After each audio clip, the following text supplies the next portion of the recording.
Okay, so today you're working on Wednesday's Bellringer, and it's dealing with figurative language. Um, Cross off metaphors, because instead of doing that, I want to only focus on simile. I know that the video is going to talk to you about similes and metaphors, and it's because they're a lot alike. There's just a tiny little bit of a difference between the word choice that you use when making a comparison. So when comparing two things. So write the word simile. It's important to me that you know how to pronounce this word. And I'm going to just give you an example right now about the power of understanding our syllable types, okay? So when you're trying to decode a word and know how to pronounce it or know how to read it, the first thing you're going to want to do is find the vowels, because syllables are vowel sounds. So I see 3 vowels, and my first instinct is to see if something might be a closed syllable. So when I look at S-I-M, I see that the M is closing off the I, so I'm like, I think I pronounced that sim. Now I see an I and an L and an E, and maybe this could be a magic E syllable, right? I might start to pronounce it with sim-ile.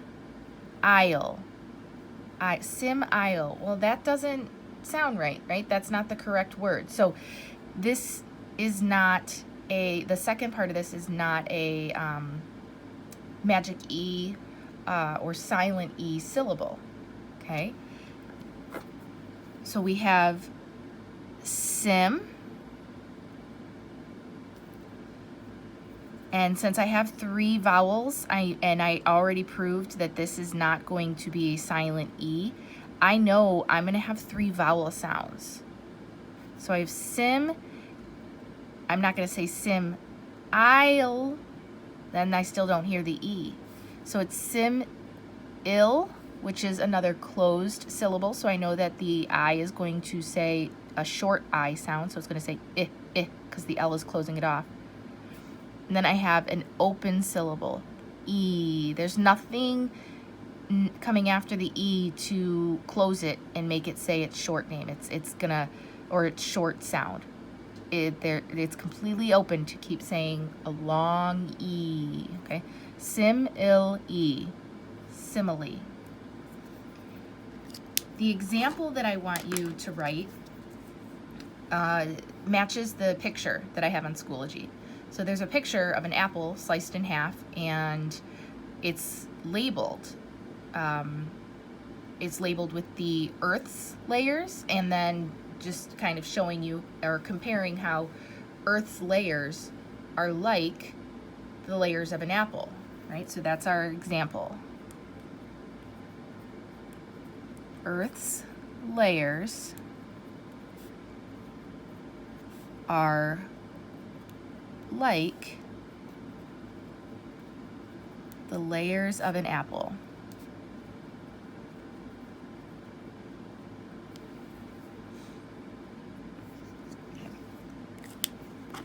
What makes this a syllable?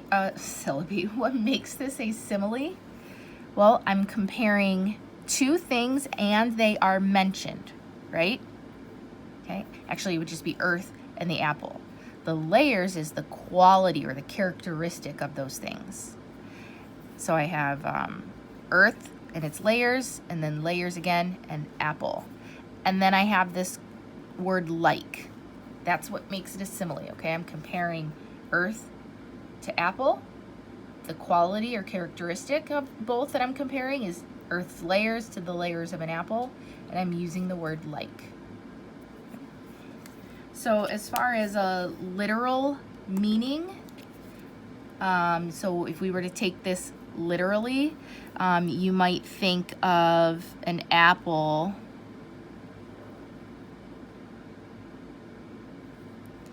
and it having like the continents on it or something.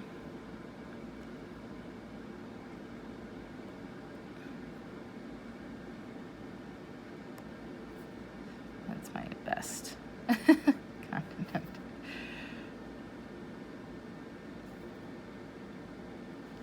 Here's Hawaii.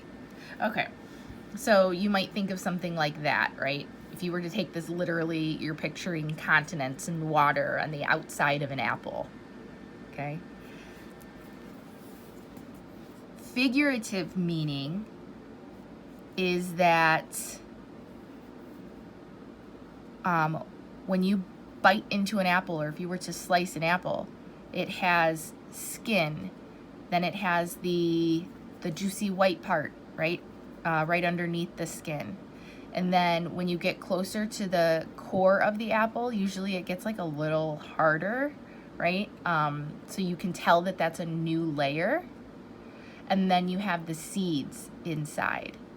So the figurative meaning, you could draw the image that you see on Schoology.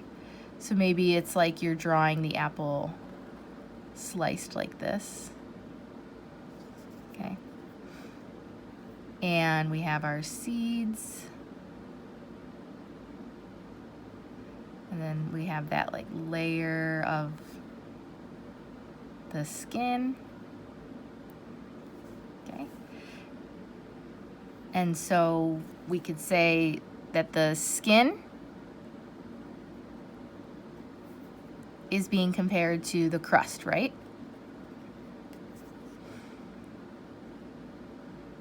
And then the, what would we call that part of the apple? I'm just gonna say the juicy part is being compared to the mantle. And then for me, like when I eat an apple, I always know that I'm getting close to the core, or like even if I were to like cut apple slices, I always kind of cut like a little moon shape because I don't like this harder part right here, right? And even though I know that the outer core is not a solid, it doesn't have to be exactly perfect for the comparison.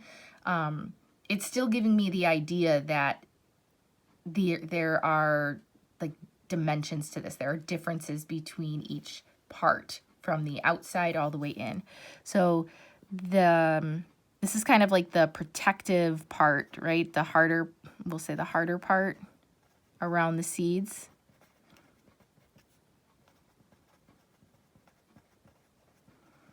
Is like the outer core. And then when we have the seeds, that's like the inner core.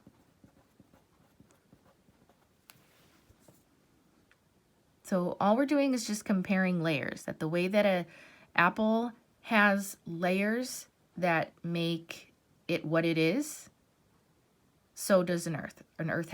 The earth has layers, and it's what makes the earth what it is, okay? So earth's layers are like the layers of an apple. I want you to write what I have. If you come up with a different picture, that's fine too, but that's your Wednesday Bellringer.